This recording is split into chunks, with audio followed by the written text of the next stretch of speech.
and thank you for tuning in to Puzzled Parents. I am Susan Tatum, founder and CEO of Bright Path for Autism. I'm so excited to provide this platform and opportunity to give you a voice for the autism community. Today, we have a special guest, Trina Reid. I would love to introduce her to you.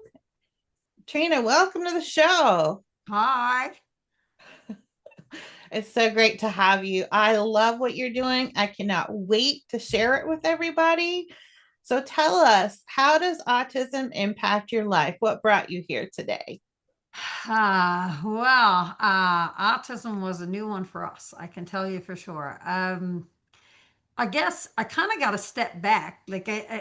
We have a lot of things happening now. So I live in Newfoundland, Canada. Mhm. Um, I grew up here in our little hometown, Rocky Harbor. It's in the middle of Grossmore National Park, and a lot of people know where that's at. But when I was a teenager, I grew up 18, graduated high school, and got out as fast as I could. It was small town living, and to go to a city was, once a year thing. And once I got away and got to see all the cool things that were in cities and all the foods and stuff I could do, I knew I was never going to come back to a small town. But boy, life had something else planned for me. It's So interesting how that happens, isn't it? yeah, yeah. So my husband and I actually left here together. We went to Brampton, Ontario, and we had a life. We got good jobs, worked our way up, and then we decided we were gonna have some children. Got married, got the house, done the whole 9 yards.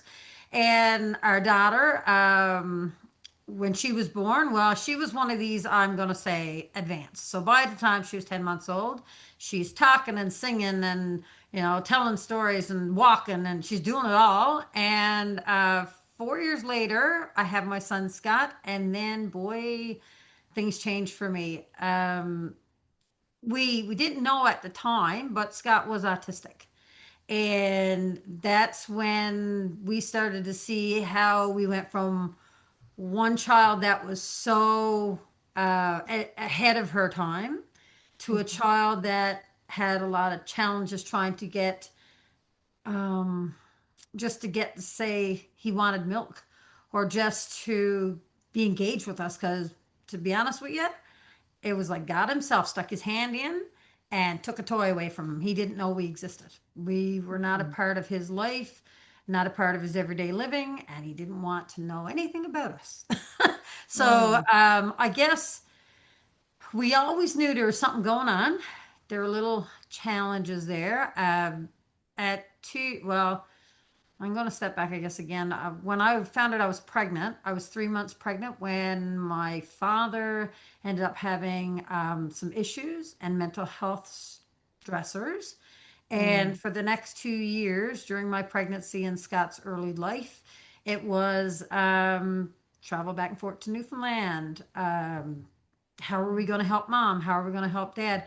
And for me, Scott and Victoria, huge part of my life. Uh, Right. but they kind of ended up on the back burner, I'm going to say, for lack of a better word. Not that they weren't, they were loved, they were given everything they needed, but I felt as time went on, and even now when I look back, I always felt like I never had the same time to give to the children as I did with Victoria as a singular. And Mhm. so for 2 years, I was kind of having some challenges myself trying to navigate two small children, just losing my father in law to Lou Gehrig's disease, my mother in law, she had breast cancer and beat it. And then all of a sudden, my father's sick. And so we had a lot to deal with, and we decided, you know what, we're going to pack up and we're going to move home. We're going to go back to Newfoundland. We're going to give everything up that we worked for, and we're going to see how we're going to help mom and dad get through what was happening to them. And on Mhm. March the 21st, 2006, my dad took his life. And that was the Mm. same week I was coming home to get signed up for a business. I was going to purchase a business and move back to Newfoundland. So through all of that, we didn't know whether we should come or stay back in Ontario. Do we change our minds? And 3 weeks later, my mother finds out she has breast cancer. Mm. And so at a loss. I knew I had to come.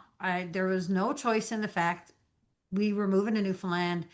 We were packing up our kids, leaving everything we worked so hard for to come back and start all over again. And at that point, Scott was 1 month from being two, and I still was not recognizing uh, where he was. I guess it was just living and getting through day to day things.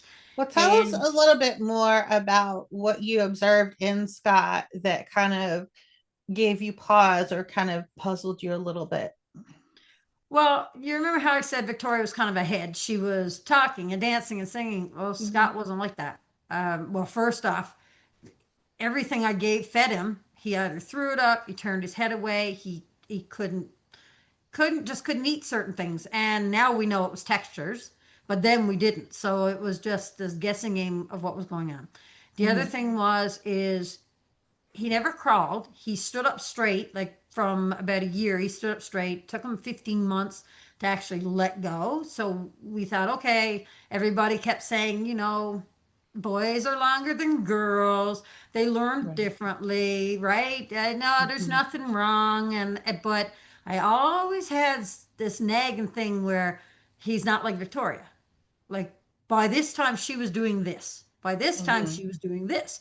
So I was starting to recognize little things, but nobody else was seeing it as an issue. But for some reason I was seeing something. But again, I was still preoccupied. So I was starting to put it to the fact of I'm just dealing with all this other stuff. I'm just looking at it differently. Maybe I'm not remembering Victoria Right. correctly. Right. So And so that's kind of what it was. I found that with a lot of us, where, and I've come across a lot of parents who doubt themselves, like they're seeing the observations and they either try to rationalize it or doubt themselves, or people will say, oh, you're just being too sensitive and things like that. And I really encourage people to listen to your instincts. If you feel like there's something going on with your child that you know better than anybody else, listen to that voice and take I them to believe that. go get evaluated or help. And sometimes we get the evaluations done and they don't align with our observations. I've heard stories where, and this happened to me some, where you take the child for their evaluation, and of course they do fantastic that day or during that evaluation. And then what they don't see is when your kid goes home and crashes for 2 days afterwards because they can't tolerate it. And it can be very frustrating. So if you're watching today and you have that instinct about your child, you are the one that knows them best. You are their advocate. Go get it looked at or checked or evaluated. Fill in the blank with the word you want there, but listen to your instincts. Trust them. So thank you for I'm bringing gonna that up. agree. Yeah. I'm gonna agree because I'm gonna tell you this is where our journey changed. So after we got moved back to Newfoundland, um, we had bought a business while we were changing it, and Scott was with me because my mom was going through cancer, and my daughter was kind of keeping an eye on mom, and Scott was at the shop with me, and one of his future classmates came in, and he was climbing everywhere and talking to me and excited about all the things in the shop and the things he was engaged in. Scott didn't know he existed, did not know part of him. And I thought, uh-oh, all of a sudden the light bulbs went off. I thought, I knew it was something, but again, with everything that had been going on, I wasn't really, I was always blaming it on myself. I wasn't Right. spending enough time for him. I blamed myself about everything, right? Mm-hmm. And so then when I took him in to see a doctor to get his 2 year needle because he was behind, or 18-month needle, he was behind. Um, I said to the public health nurse, who was not a local person, she was here, and I said, I don't know what to do. I just do not know what to do because Mm-hmm. all he did was scream. He couldn't talk. He would say a word and forget it. And then if I'd asked him to do something, he'd forget it. Like there's no, I guess no follow through for him. Like it was not a connection between me and him. Him and his sister, same thing. Didn't know we existed. And I thought, If there's a child at the same age and his mom is same age as I am, and we're living in the same small Mhm. community, and all of a sudden there's such drastic differences between our children. There's something I really felt there was something going on Mhm. in my mind, and so she felt that I should go and see speech and language and behavioral management, and so we started doing those kinds of things. And Okay. people kept saying to me, "Oh no, his father used to play with a box in the corner. That's what he used to like to do." Or, "Oh no, boys learn differently." But I still knew. Mm. To me, I felt there was something. I didn't know what it was. And then I had this fear that if I got him diagnosed and I was told he's labeled as whatever it may Mhm. be, which I didn't know at that time, for example, when he's autistic, I'm in a small town of 950 people, and I grew up Mhm. with bullying, and I grew up with those not so nice words for people with challenges. And I Yeah. did not want my son to grow up in that atmosphere. And there was people saying, "Oh, Trina's little feller got something wrong with him," and it was so heart wrenching to hear it. And I fought against it. I really did. And I used to say, "Oh no, when he gets to school, when he goes to kindergarten, he'll be fine. When he's in with Mhm. when he gets in with classmates and other kids, because he's only ever around us." And of course, I'm trying to start a business. My husband was living away at the time, part time, and there's just so much going on. Yeah. And finally, I got him to school, kindergarten. So all of this has been happening. He's still not diagnosed. And I'm like, no, no, no. Let's see how it gets till Christmas. Let's give him those 3 months. Let's see how he does. And it was the worst 3 months of his life, and it was Mm. so traumatic for him and myself as well. And it was at that point, at the same time, I went back to school, done some online training, and it was for child daycare management. And one of the things, because of him, I thought I'd go back and see if I could learn some more.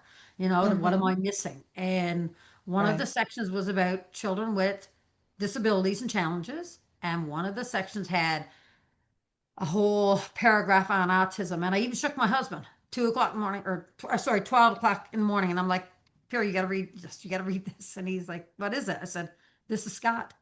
When Yeah. we read it, it was him to a T. Mm. And so I thought, okay, we're going to change. And everything changed. Right then, when we said, no, we got to figure this out. We need something done now. No more waiting. No more wait until he gets to school. No more waiting to see if he's going to connect with friends. We've waited long enough. It's Mhm. whatever's going on is not what we're doing. It's what we're not doing now. Now we're But denying him I think things. that's a very powerful moment because it's both liberating but terrifying at the same time because you've got both sides of that coin where okay, I finally have the answer to all these questions that I've been asking, and it's validating because you now know that yes, in fact, your observations were correct. You weren't making it up. It wasn't, because you're a bad parent or anything like that. It's because he has autism. But at the same time, okay, the next question is now what? Well, for Where do I us, start? What do I do? This is a huge thing, kind of, have that bombshell dropped on you. And you just have to kind of go, whoa, like, what does this mean? What do I do now? And that's really difficult for a lot of parents to process, is just accepting the diagnosis and learning to move forward, taking the first step, figuring out what the first step is. And I have a 3 steps, 3 rights, I call it program, or I don't know if you want to call it a program, but I use the 3 right system whenever I get overwhelmed. So the first right is right now. What do I need to do right now? What's the most pressing thing that I have to do this week to help my child is blank. Second one is right people. Who can I connect with that can help this thing that I need to do go more smoothly, or give me more information on it, or teach me something I need to know about it? Who is the right person to connect with for this? And the third one is right after. So we know what we're doing right now. We know who we're going to turn to for it. And then we need to know what do we do next. And if you just take those little pieces, those three little steps, every step of the way, it's eating the elephant one bite at a time, where you just pull out a little bit. And that really makes a huge difference. So if you ever get overwhelmed, think about the three rights. Three rights don't make a wrong.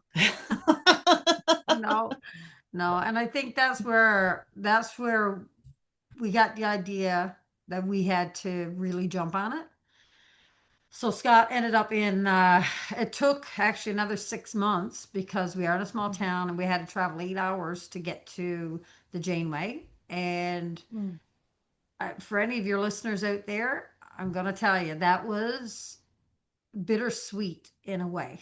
We get at the Janeway Hospital for Children and we drove right across the island with two small children, right, in the car. And when we get over there, they put us in a room and they talk to us.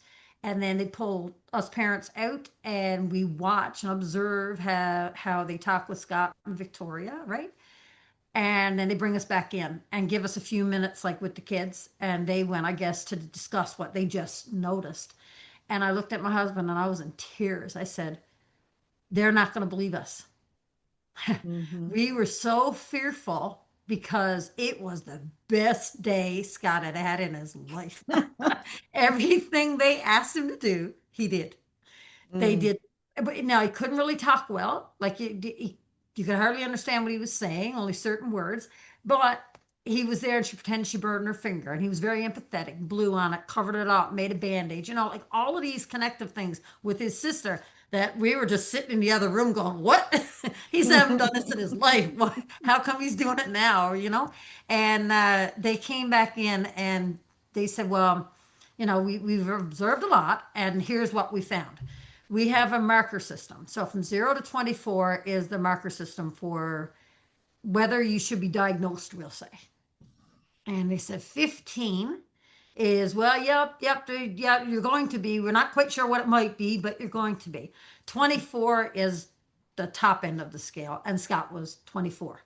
At the mm. best day he had, and we thought that they were going to look at us like we were so wrong. And they told us absolutely he's autistic without a doubt. And like you said, we didn't know whether we were going to cry, we were going to laugh, excited that somebody actually believed us. And we Mhm. also knew the school had told us they couldn't help Scott unless he had a diagnosis. And he really needed the help. Yeah. So that was terrifying, terrifying to know. It was good to know. But now we had to come back to our small community and say our Mhm. son is autistic. And then all of a sudden, right? It's, oh well, we knew it. Oh well, can't you tell? How come you didn't pick that up before? And so there was a lot of, I guess, not blame, but that's how it kind of felt. Like people were saying you should have recognized it. Well, Mm. I always say walk a mile in somebody's shoes because you're Yeah. trying to do what's best in what you see. And we tried to do what we thought was right, even though I was recognizing it more than everybody else initially. And Mhm. and then when we saw him with the other children, when we thought that was going to make a difference and we knew it wasn't, then we spinned really quickly. We thought, okay, we're not being a benefit in this way, we're being detrimental to him. He's not getting the services because we're trying to steer him where he needs to be. And everything changed at that moment. All of a sudden, like you said, the acceptance came in, the fear came with it. But Mhm. we knew we made the right step. We knew what it is now, like what's going on now, why we've been struggling all this time with him not eating and not, you know, engaging, and why there's so Right. many challenges. And then all of a sudden, it started to change for us. And from that moment on, it's been fast forward and straight uphill. So I agree with everything you said about if you think, go get it checked. There is no, you may feel that there might be a stigma around it. It's not. People are there to help. The people that are not there to help, that's not your people. You want to surround yourself Yeah. by the people that understand and who want to connect and who want to see your children excel. And Network, boy, oh boy, that's, network, yep, network. yep. That is, I think, the backbone of a successful journey is to network. You can't do it alone. And asking for help and networking doesn't mean you're weak. I have things that I know that I can teach you, and you have things you can teach me, and I'm only as good as the things that I know. So the more I know, the better parent I can be, the better advocate I can be, the better, support person I can be for someone else, because they're only as good as you know. So it's so important to get around people who get it, who understand, so that you don't have to constantly worry. And I've said this before in other episodes, but when you have a child that's autistic and you go to a birthday party or something like that, I would be crazy fearful the whole time, because it's like, what is she going to say? What is she going to do? And how are people going to judge me for that? But when we started our support group locally for kids like my daughter, it was a life changer, because everybody got it. You knew no matter what your kid did, any of the other adults were going to intervene appropriately, because they knew about autism and what to do, and they're not going to judge you. And And, it was the first time in years that I could go and relax and enjoy being in a group of people. So I can't stress that enough. Network, network, network. yeah. I think that's one of the things that's different between me and you. Here, Scott was the first. He was the first in our area that had autism. Nobody didn't know Mm-hmm. what it was, didn't know how to help him. So there was a lot of challenges around that, and there was no support system.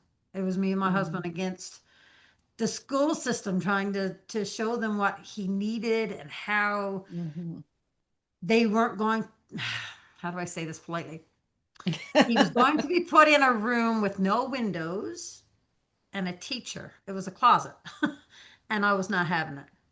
And then he was bullied in grade two, and he was going to be put in his own bathroom, and he was going to be penalized because he was bullied. And I thought, not my child. Not going to happen. He can't speak. He couldn't talk at the time. It was grade three till he really, before he started to come around talking. Never thought he ever would. And if he can't, I got to advocate for him. And I spent a lot of days in school Mm-hmm. upset, not because I was upset, angry. I cry when I get upset, but get angry and trying to explain to them that taking him and putting him in a desk in the corner by himself is what he wanted, you know? Yeah. Those kinds of things were really challenging because that was when he was quiet. Trying to get him to sit for a story with everybody else was so overstimulating. And then, uh, again, being very polite, the support system he had in school had a rigid way of focusing on things. And until we hit junior high, it was a constant struggle. And from junior high on, he got this support teacher that was, I can't say nothing more than a miracle worker. She was an angel. She came in and she got him. Like, well, she was there kind of part time, so she did have some access to Scott. But when he got up in higher classes, she was there. Simple things like I used to say to her, he can't pronounce the words, which made sense. He couldn't pronounce words, but he could recognize the words. So Mm-hmm. why is it we can't do a word bank or a picture bank, fill in the blank, and allow him to pick it? You don't have to have the exact same words, same numbers of words, but put them all there and see if he can recognize it. And he could ace that.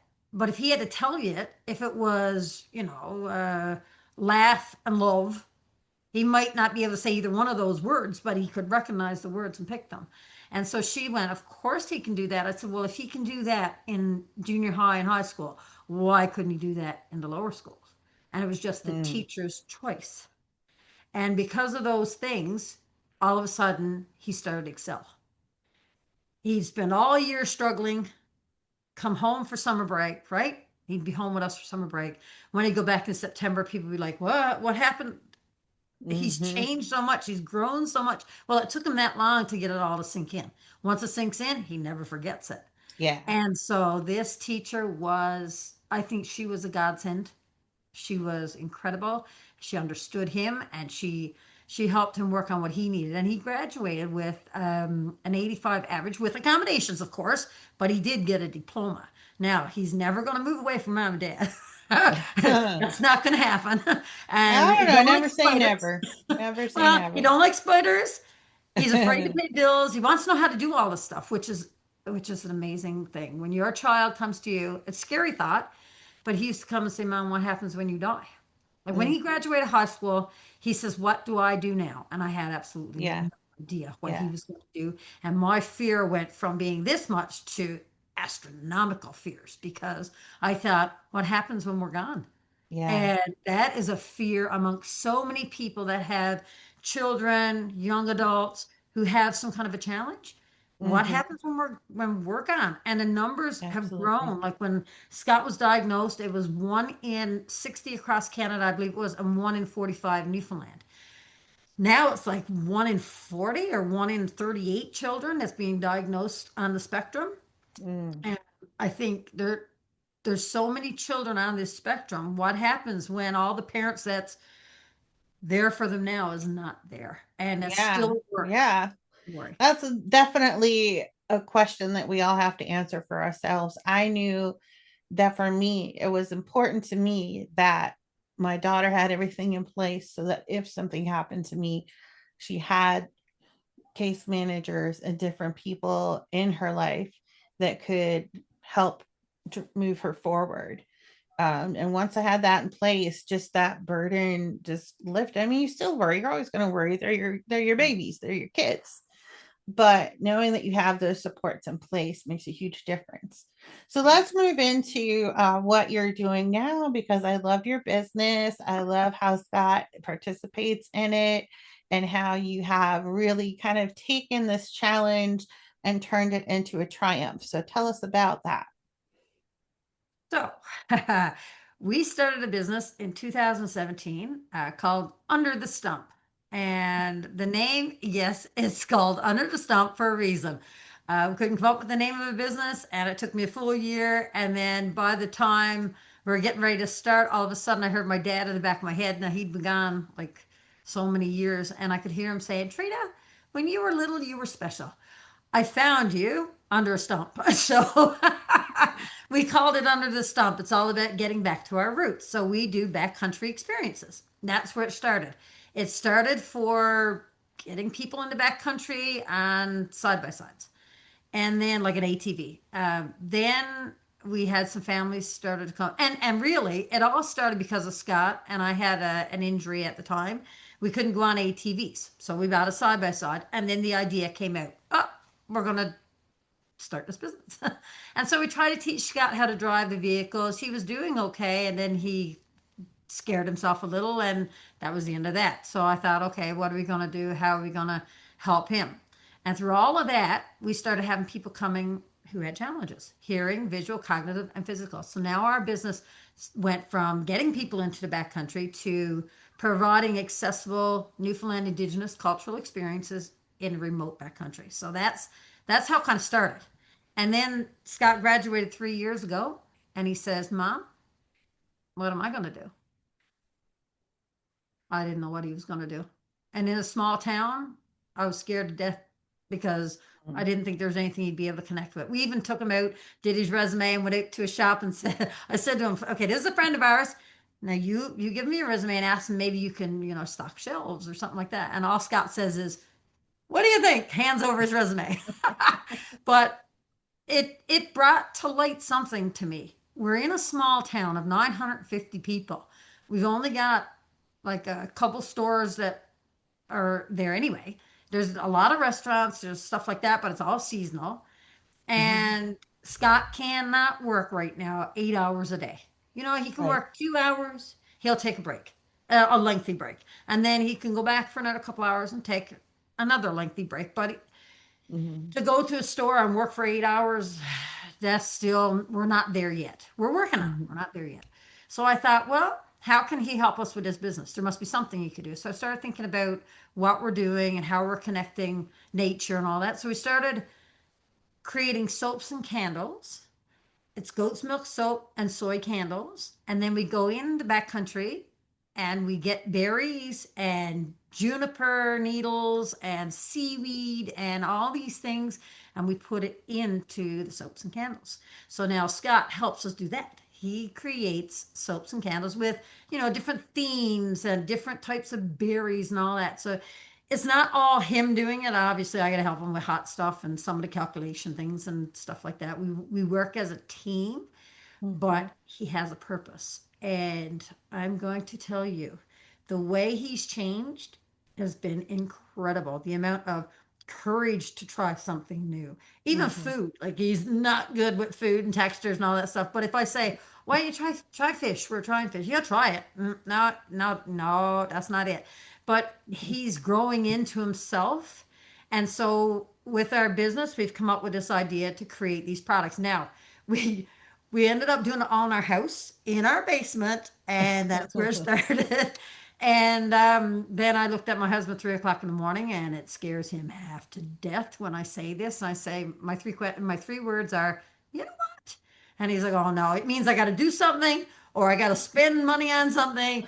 What's the idea?" Kind of thing, right? And my idea was to take our barn style garage that was right behind our house and create a welcome space and to create a production space. So now Scott has the ability to take the key. And he walks out into the business. He goes upstairs. He has his own space. And actually, this is where I'm at now, upstairs, and you can only see like a quarter of it. But he comes up here. He'll get the packaging ready and pour candles and wick the candles and create soaps and come up with clever ideas. Like, we have a soap box and it's got uh, little paw prints, dog bones, and paw prints in there, and he calls it Mhm. the hand's best friend, right? So now he has this uh, way to be creative, and He's he an has entrepreneur. oh, he is. And so now, and I've never, not that I'm ashamed, absolutely not ashamed of my son, but I never ever told him he had autism. Never. Not from day one. I always said, "Scott, you learn differently." Whenever he'd be upset about something, he couldn't do this or he couldn't do that, I said, "Wait, you got an incredible mind. When you figure out how to channel that, look out," right? And you just learn differently. And so now he doesn't say he's autistic. He's never, like, I think he's starting to realize that maybe he is. I think he's hearing it from other places. And so he's kind of getting, but he says to me, he says, "Mom, I'm not autistic. I'm artistic." So he's artistic. But our whole goal now has changed our business from being just getting people in the back country to accessible tours. Then all of a sudden, it's about making products that persons with challenges can come and help us with. So we are looking now at hiring more people to come in and help us to make the soaps. We're trying to build it so that more people can. Maybe it's the label. Maybe they like to put the labels on. Maybe they like to organize everything. Maybe they're the one that likes to do the inventory and put it on the shelves. And so we started going out to other businesses, and we have a local hotel. And I said to him, and my mind doesn't stop, right? So I said, if you put these as little takeaways in your rooms, right? Put the cost on the rooms. You've just created a business for Scott, just like that. And the local hotel did it with 10 rooms. So now I'm trying to get more hotels to do it, because the more people I can get to do this, then the more work I can get for other people to help us. And if they can't come upstairs, because this space here is upstairs, then we'll set them up downstairs in the welcome space downstairs. We just want to offer people in our community employment that is purposeful, that they feel like they've done a great job. I don't care if they come an hour a week, an hour a day, or an hour a month. We will work on it. We will help you build. So sometimes Scott is out here. He comes for 2 hours, different times of the day. He focuses. Like, I just told him, I said, "We need to make a whole bunch of boxes now for your soapy secreters."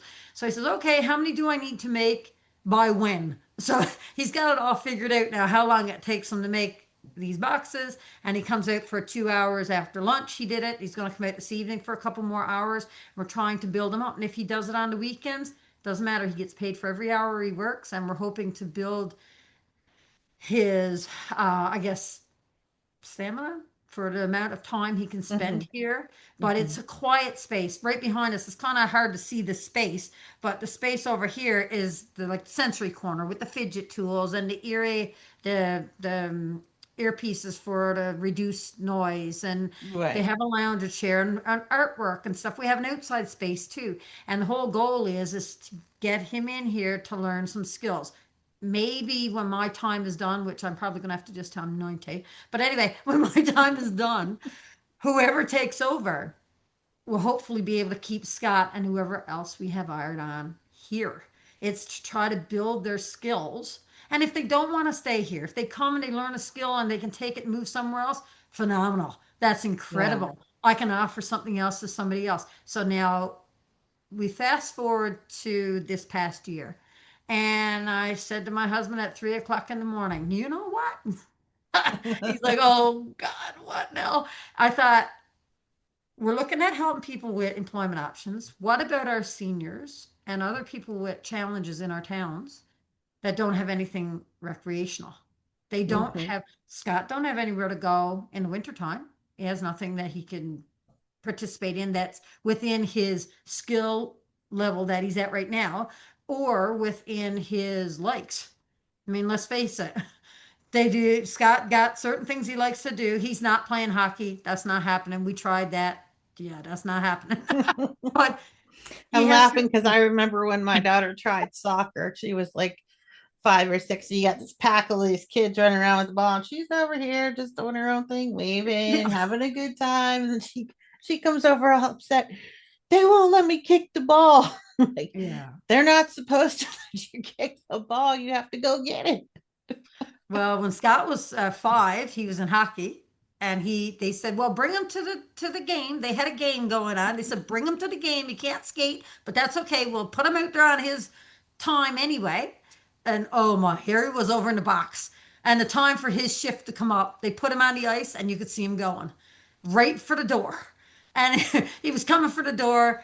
The puck went between his legs. All the kids are scrambling around him, and he's still trying to get to the door. And when he got to the door, he's pounding, saying, "Let me out, let me out." And that was his hockey experience. He had, well, everything is hypersensitive, right? The Hmm. sounds, the smells, the Yeah. cold. So that wasn't his thing. But we decided we wanted to create something for that demographic in our area. So now we do free programming for seniors and persons with challenges, and minimum of once a month we get together, and it's either a craft or music social event, and Scott goes with us to everyone. He's excited to do that. Now he doesn't do the craft and he doesn't play music, but he welcomes everybody that comes in. He takes their name and checks them off of the registration, and he thanks them for coming when they're leaving, and he helps if there's, well, usually we have food. So if there's a music event, we have a supper, and if there's a craft event, it's usually after supper, so we'll just have snacks and things like that. Hmm. And he helps set up the tables and put tablecloths on and help serve the food and stuff and clean everything up, and it's just been incredible to see him flourish. And everybody asks, what's Scott up to tonight? What's he doing? We love watching his videos when we do videos on TikTok and on Facebook, and he says we love how Scott talks, right? How he I explains things. love that. Love that. Yeah. And what amazed me with my daughter when she kind of got to that phase too is how much she surprised me, Yeah. because all of a sudden something that she couldn't do before, just boom, Yeah. it's there. It emerged. Like, wow, where did the skill come from? It's amazing. You work on it for years sometimes, and sometimes they never get it, but on other times it's just all of a sudden one day, Yeah. done, got it. I- What's next? That's it. My daughter pays her bills herself now because I set that system up for her and taught her how to do it. And could she do it at first? No. Did she take a long time to get it? Yeah. But you know what? She's 27. She can pay her own bills. Yeah. Well, see, this is where we're at. So with Scott, once I got him to a point where, okay, now he knows he has the responsibility. He'll come out and he writes his hours down right to the minute to get paid. So he knows how to do that. I'm starting to tell him, if it's 15 minutes before, just round it. And so he's doing all Right. of that stuff, which is really good. Taking breaks, trying to make sure that he does those kinds of things. And then he says that, Mom, what do I do when you die? And he had a total meltdown because when we started this business with the soaps and candles, I had it called Designs by Scott, right? Hmm. And we were a full year building it as that business name. And we were at a wedding and they had a fire and we were at the fire and he was losing his mind. And I'm like, oh my God, what's going on? And he says, Mom, I can't run a business. I can't do that. And it was at that point, I didn't even think about it. His name was on it and he had nothing to do with running the business, but he's a forward thinker like me. I'm thinking about 10 years down the road. My husband thinks about 10 minutes down the road. And Scott's the same thing. And he says, Mom, what do I do when you die? I cannot run a business by myself. And I'm like, well, we'll show you. And your sister is there. No, no, no. So much anxiety over that. It was incredible. Hmm. And so I said, okay, right then and there, I made a decision. I said, it's all under the stump. It's about getting back to our roots. We're picking the berries and all those things. I said, you don't have to worry. All you have to do is help us create the product. And all of a sudden, he started to change and flourish. And now it's, Mom, how do I pay taxes? I sat down last year and went through the full process of how to do it. And he Mm, wrote it all down, that's which a he lot. is yeah, but you know how big a line is? That's how big his letters are. So we spent days for him writing it down, and I don't know if it was any better, but I told him, you don't have to do this. I do this. But this year, my sister in law does taxes. So we're going to take his paperwork and walk in there. So he'll know if I'm not here, that's how he does it, right? And then she takes care of it, and then she tells you what you got to do after that. So we're doing it a step at a time, right? We're trying to teach. He knows how to Exactly. use the bank. He Exactly. knows how to, he does his own laundry. He does his own meals. So we're told him now next year when he starts working, he's going to start paying not hydro. I'm sorry, not right. We told him he's going to pay the internet because no matter what happens in this life, he's always going to have internet. And I said, you Right. know how to pay that bill. There you go. You get the internet, phone, and cable is on the one bill. So now he'll be doing that going forward. And this is what we're trying to teach him that, you Yes, know, I love it's that. it's a step at a time and it may seem Exactly. Yeah. challenging for us. And we Yeah. may think they'll never get it. And I say, and I'm going to say this with a smirk. Scott is never going to leave us. It's not because he can't. I think Scott could certainly live on his own, but he's afraid of spiders and he doesn't have the confidence yet. I'm even trying to convince him to go and stay. His aunt has some cottages. I'm trying to convince him over one winter to go stay at the cottage and Mm, then see if he would do that. And he's like, yep, no, I'm all good with my room here. So I don't know if we'll get that to happen anytime soon. And if it doesn't, I'm okay with that. But mhm. I want to make sure that whatever in this life he may feel, because he keeps saying, I can't go to school, I can't do what sis done. I said, you can go to school. They have supports for you if you want to try that. If you want to do it online, you can do that. Mhm. But he always says to me, Mom, you says that because you're mom. And I'm like, yeah. But sometimes I don't think not that he trusts me, because he trusts me with his whole heart. But sometimes I think he feels that I says it because I'm mom. I'm supposed to. And he says that. Right. Supposed to say that. Yeah. So And I found sometimes, that true, like when they transition to adults, and this is something that is so challenging because they're old enough that they're adults, but they still need you, but your credibility in their eyes goes way down and they don't want to hear it from you, even though they need to hear it from you.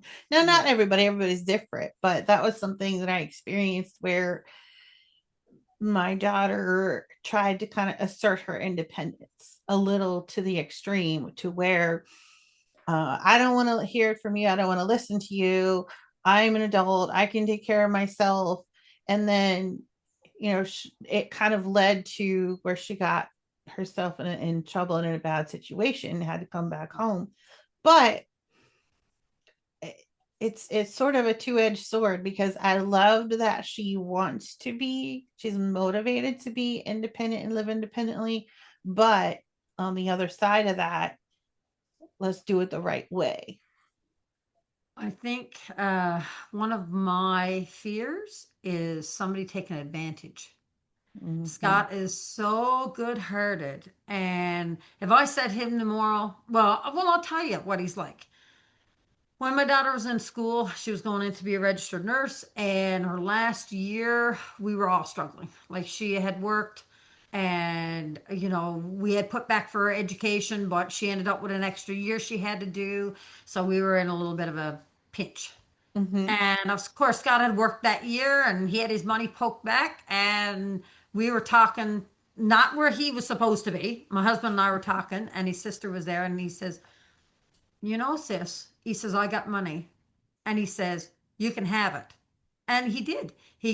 I says he loaned her, loaned her money and she paid it back. But you know what I mean? Like, he just said, you can have it. He loaned her enough money that he worked that summer to pay rent for 3 months, and she Wow. paid it back when she got finished school, right? But Hmm. he understood that she was in need, and we were discussing. My husband and I was discussing something somewhere else, but his hearing is hypersensitive, so he hears things even when you think you don't hear things. Right. But Yeah. we were trying to get her through with everything else going on in our lives, and he did that for his sister, which is great because his sister gives him back the money, no big deal. But if he was living on his own and somebody Hmm. came, Yes. that's one of my Yeah. fears, and it's really challenging in a small town because what you're saying about having that support is not here yet.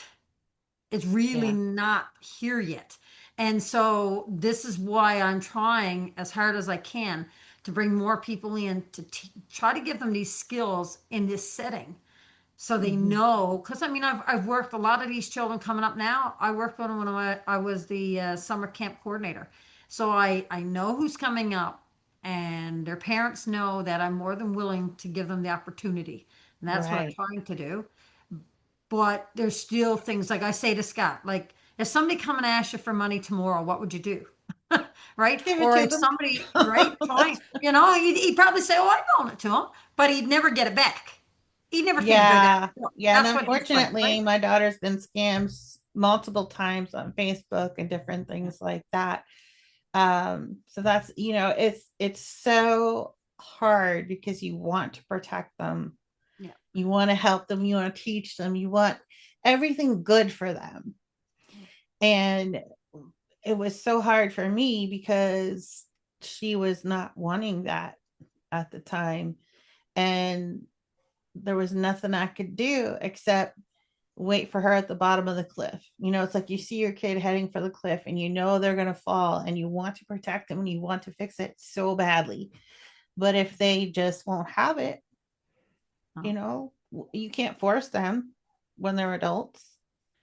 And just waiting at the bottom of the cliff was yeah, it was very, very difficult. So um I love what you're doing. I love how you are creating a resource for your community that didn't have any. And that is such an amazing story. And I can just see that growing and blooming and blossoming into something that's not just in your community, but that framework multiplying throughout your country, our country, just all over. It's just one of those things. There's such a need that if someone can establish something like that and recreate it somewhere else, it's going to help so many people. Just so many people. We need like 10,000 more of you. and it's funny because so many people say the same thing to me. We need to duplicate you, and I'm like, okay, you may not want that, but you know what? I sit here and I've been across the country, right? I've spoke out in BC and I spoke in Ottawa, a few different places about what we're doing. And everybody keeps saying there's no model for what you're doing. I said, no, because I'm creating it. Like what I always say to my husband is Okay. It's not here. We'll build it. Let's just build Mhm. it. So that's what I'm doing. And people say, well, somebody else is going to copy what you're doing. I said, I hope they do. I hope they do, because if somebody decides that they want to, you know, build something in their community and they don't know where to go, call me. Pick up the phone and call me, email me, text me. I don't care. If you're going to do something for a demographic of people that is out there, there's a huge workforce in that demographic Yes.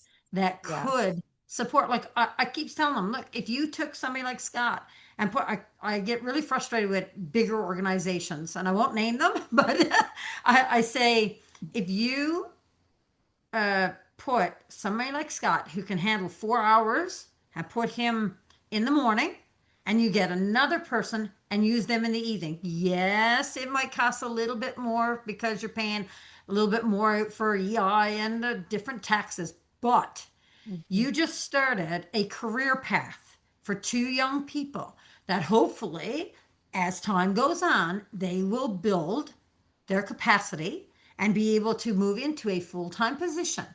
I even said to one of the organizations, I said, and actually nationally, I talked to them this spring. I'm not afraid to stick my hand out and say, "Hi, I'm Trina Reid from Under the Stump in Rocky Harbor, and I got an idea." But I said to him, I said, in this national organization, I said, if you did I'm going to say a job training, so see where my Mhm. head goes, right?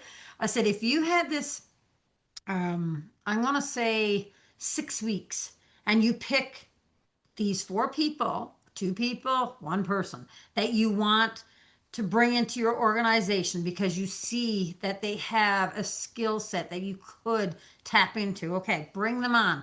All of a sudden, you're not going to bring them on and say, oh, you're going to just stock shelves, or oh, you're going to file. That's the only thing you're going to do is file, because Mm. I don't know what else you can do. Don't do that. Look at this person and say, okay, half a day today, you're going to come in. If you can work a half a day, so this morning you come in and you're going to work with Trina in finance. Okay, next day you're coming in, you're going to go with John. He's out catching the salmon and tagging salmon and counting salmon.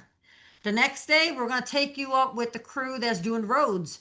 And these are the things they're doing. And tomorrow, we're going to do the next thing. And pick out 10 or 15 jobs that you see that this person might be able to fit in those categories. Mhm. Walk them through, and you're going to know real quick whether they have the capability, the understanding, they're going to gain the understanding, or they enjoy it. And if you Yeah. enjoy your job, you never work a day in your Never life. work a day in your life. That's right. Love my So job. if somebody wanted to reach out and connect with you, how would they be able to do that? So we do have a website. It's www.underthestump.ca. So it's not hard to find us. We have our phone number is Canada, but it's 1-709-458-8198. We have Facebook, Instagram, TikTok. You can text me, phone me, email me, doesn't matter. We will connect with you one way or another, however you feel comfortable. And we'll share our story, share our thoughts, and share what we're doing. Whatever it is that you need, we'll step up, because that's what we're here for.